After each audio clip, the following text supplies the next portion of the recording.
Hello everyone, welcome back to Sun and Fun 52, and this is Red, White, and Blue 52. I'm Ben Coleman, your anchor host, here at the Central Florida Aerospace Academy, across the road from the Aerospace Center for Excellence. And we're just having a ball. If you have not made it to Sun and Fun, please put it on your bucket list. And this has been a great year. And the most important thing about the year is we have so many young people walking around here. It's impressive for those older ones. And for me, anybody older than about 60 is old. And anything under about 50 is young. So we love to see young people out here. We also love to see our folks that help give back and put into the industry. And it's not just all about making money and helping the stakeholders increase their profit shares. It's about putting it back into industry. And our folks here with Concord Batteries, and this is going to be tough, but Chris, Charlie, I'm going to try to shake. No, I don't want to use your hand first. There we go. All right, Charlie, outside in. All right, okay, now, is that how we do it? Chris, okay, very good. Chris Holder and Charlie, what is going on with Concord Battery? What are you guys doing, other than just sitting here looking pretty in your shirts? Yeah. Well, Batman and Pump Man. So everybody knows Concord Battery's a lead acid battery manufacturer. We make batteries for single engine piston right up through corporate biz jets and airline applications. So we've pretty much got it covered front to back. Been around for a while. 1977, the company was founded. It's a family-owned company started by the Godbers. Came in primarily to support the military, and we're on the vast majority of military inventory that leaves the ground today. But obviously over the years we've grown into the civilian side of things, both on the business side and the GA side.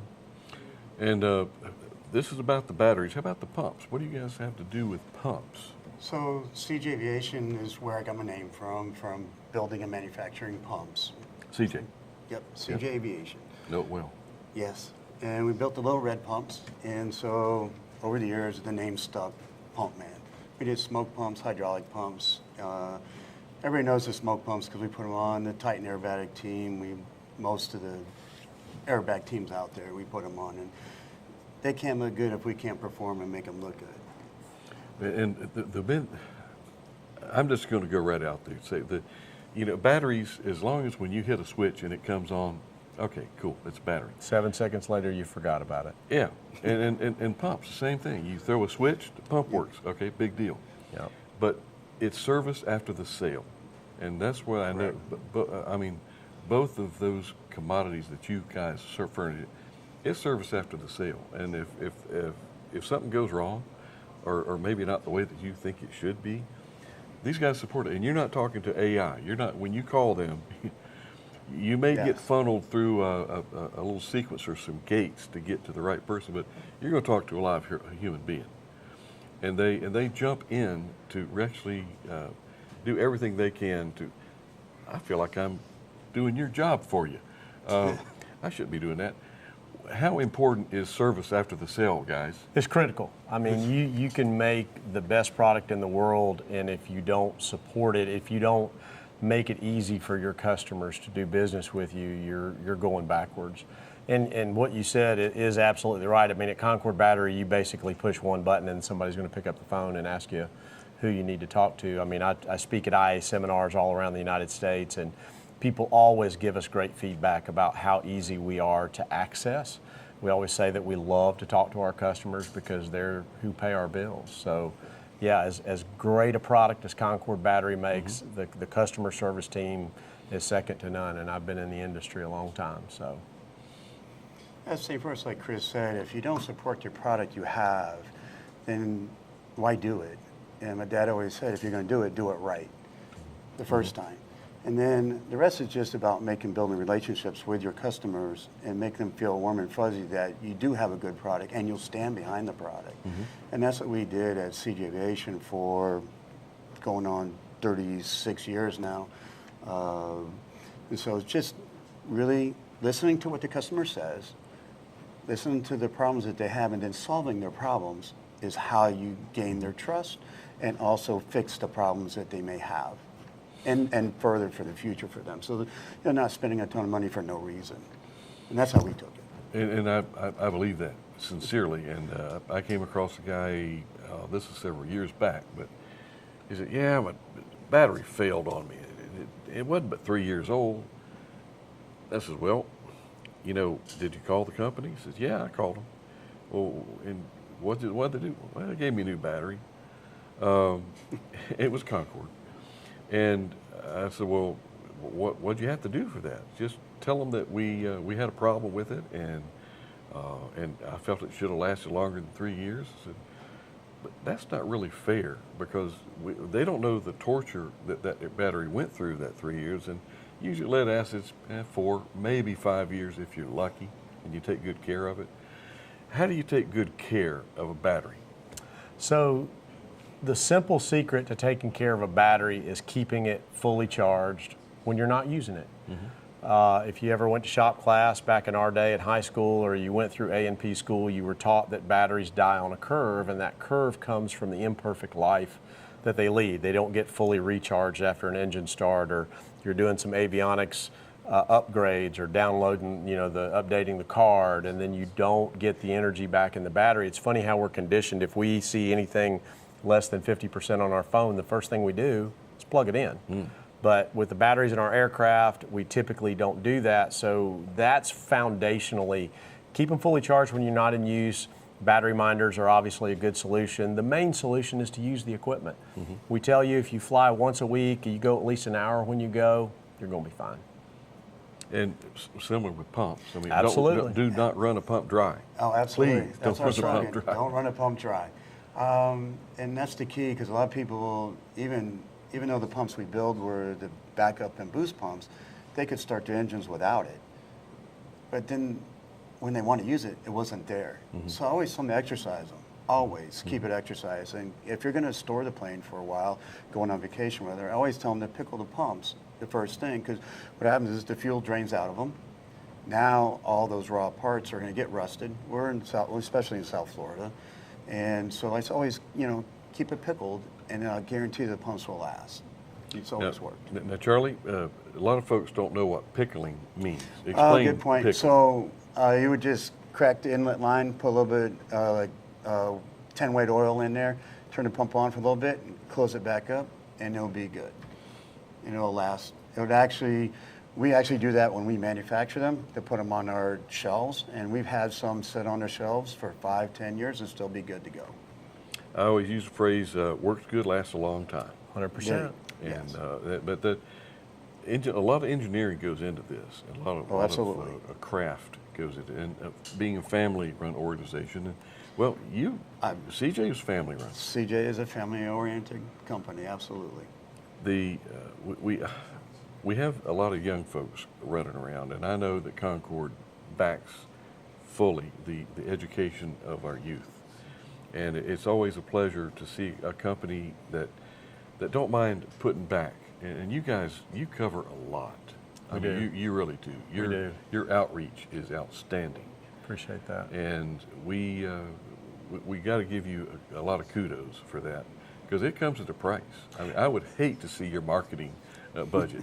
Yeah, it's a lot of effort, but again, going back to all those recurrent training seminars, now if you have a group of 100 in the audience, probably 80% of them are going to be in their late 50s, early 60s, or older. You might have a small handful that's in their 40s and 50s, and anybody under the age of 35, there's probably one out of that 100. So we're doing everything that we can from every angle we can think of to get young people involved.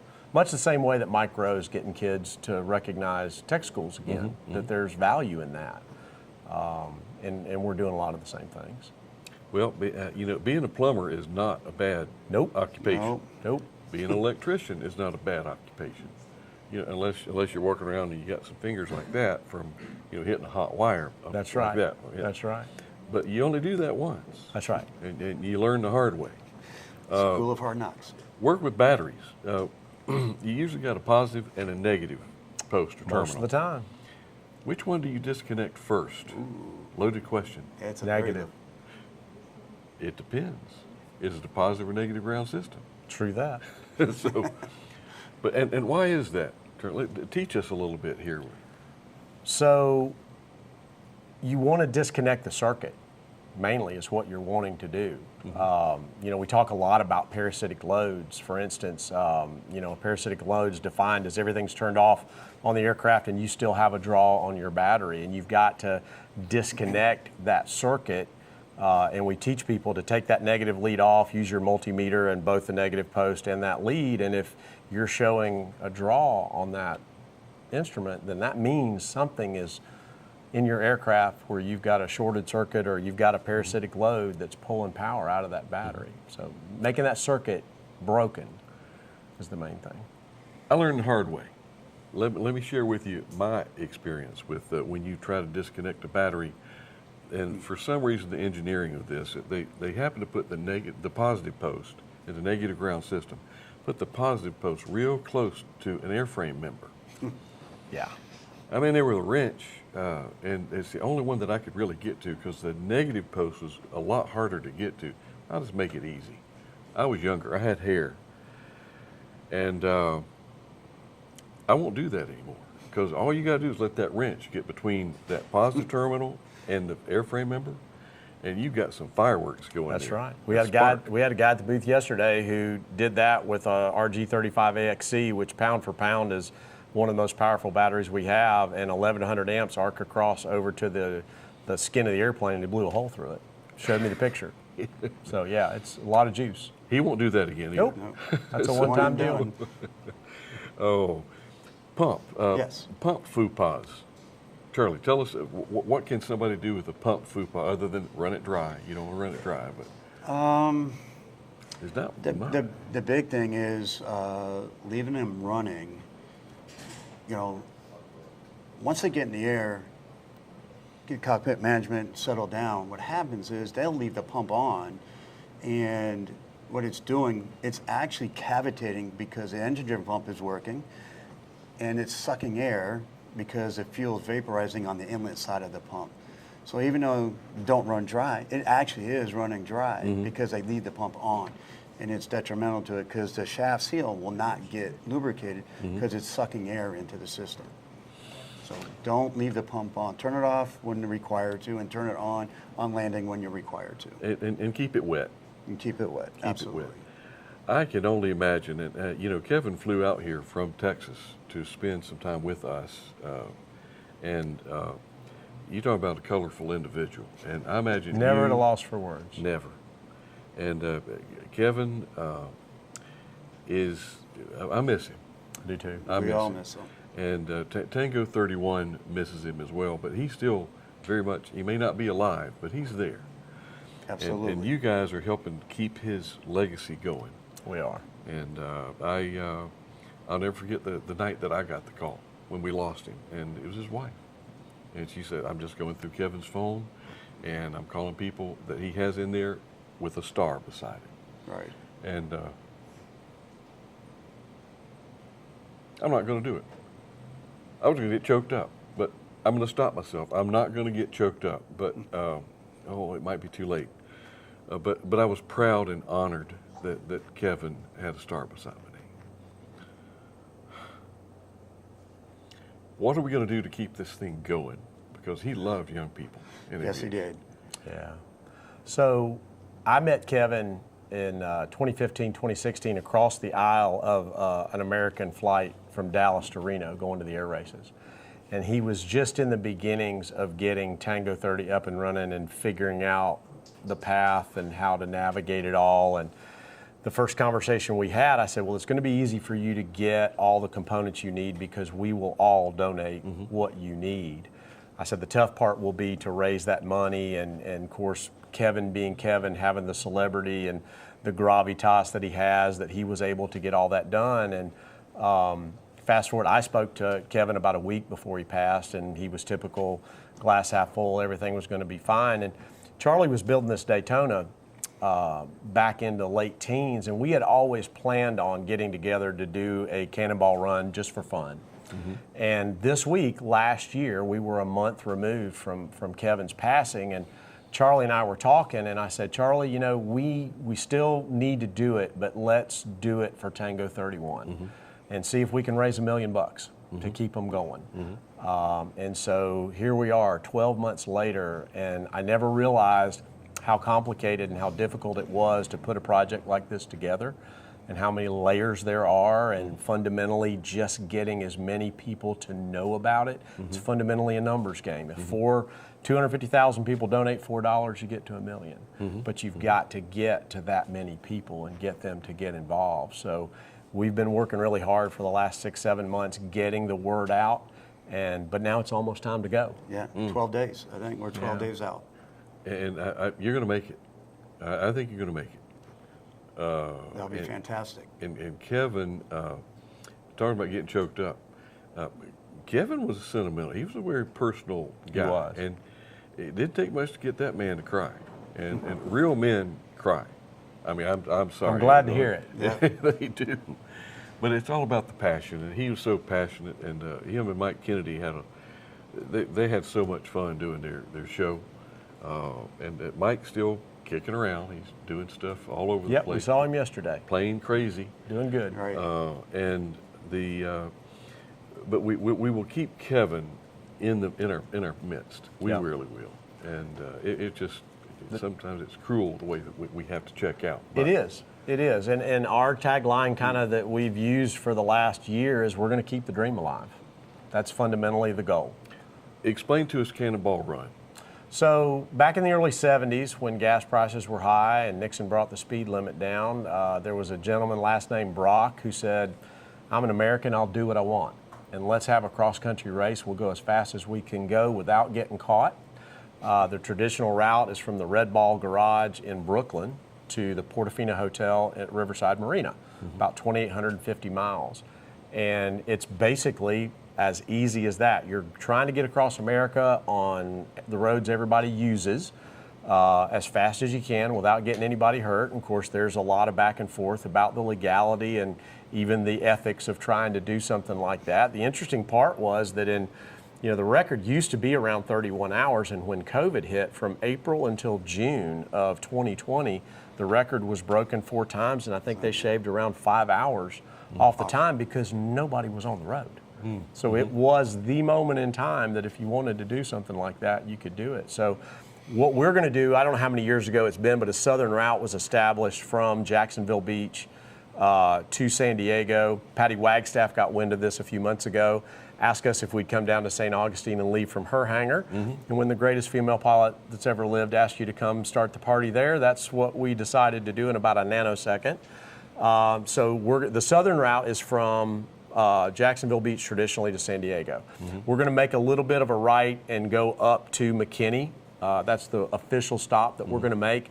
Hang out with the kids for a little while, and then we're going to blast to West Texas. They're going to get in some of those airplanes that they rebuilt and chase us down the interstate for a little while. So we're going to have some fun with that while we're in Texas. But fundamentally, it's about getting from point A to point B as fast as you can.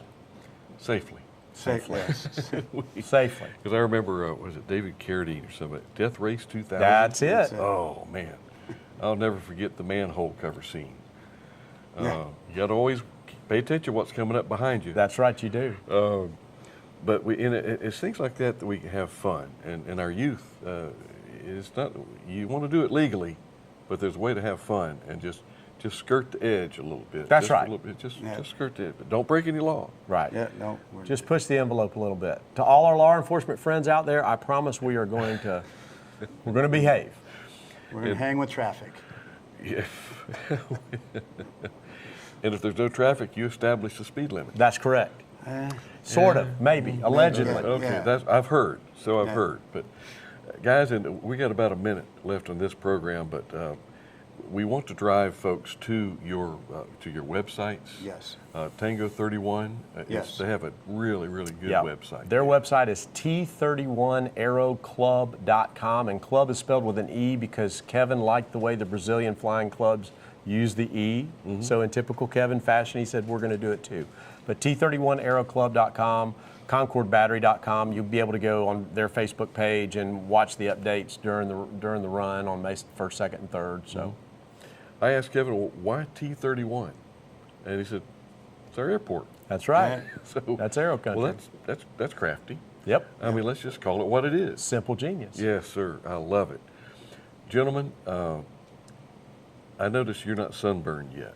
No, I spend most of my time in the hangar helping people make batteries last longer. We need to get you out on the flight line and bake a little bit. Do okay? need to do Yeah. that.